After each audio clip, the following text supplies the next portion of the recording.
My parents chose to go out of town instead of attending my wedding, so I made sure I left obvious empty seats marked for them and dragged their names through the mud. Growing up, I sensed my mother harbored a subtle jealousy towards me. She belittles my academic achievements, circle of friends, and blossoming social life. She thrived on being the center of attention in our family and social circles, often going to great lengths to ensure all eyes were on her. Whenever I celebrate events, she always sees that she schedules something more important, and the fact that my father is swooned by her makes me furious. This underlying tension came to a head when I got engaged. When looking at dates, we realized our anniversary falls on a Saturday this year. Perfect, right? We immediately start planning because it's approximately 9 months out, and we must move quickly to assemble a wedding. We told everyone about the potential weekend date, and all seemed well. On Monday, my father called. He insists I move the date because my mother has a weekend yoga retreat. I told him that this date means a lot to me, and I would prefer to keep it if there is any way to move the retreat. There is, but it's expensive. I offered to pay for this change from my wedding budget, having the amount I can spend on the most important event of my life. He told me that he would talk to my mother. Yesterday,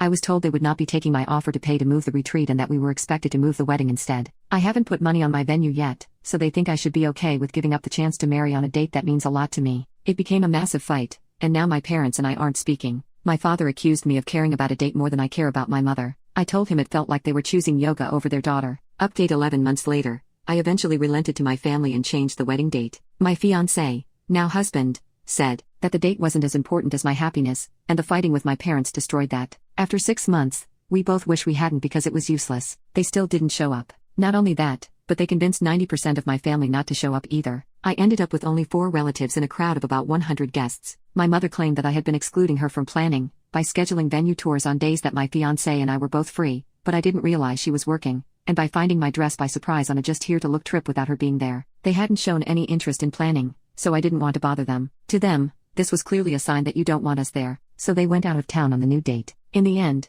my narcissistic mother still got her yoga, I still moved my date, and I still walked myself down the aisle. But my petty self did strike back. I had a fantastic time, and I made sure I left obvious empty seats marked for them and told everyone the truth with a smile when they asked. I said to them that my family had gone out of town. Everyone was shocked and frowned upon hearing it. The few family members who did show up are no longer speaking to them, as are all the friends who came. The only exception is my brother, and even he has almost entirely cut them out due to how they've acted. I hadn't spoken to my mother since about a month before the wedding when she told me to get all my old things out of her house. Whenever there are family gatherings, I bring it up and consistently look sad. I would get a lot of sympathy, and my parents were given nasty side eyes in return. My in-laws have taken me in as their own, and I'm far happier than ever in the nightmare of a family I grew up with. Life is good.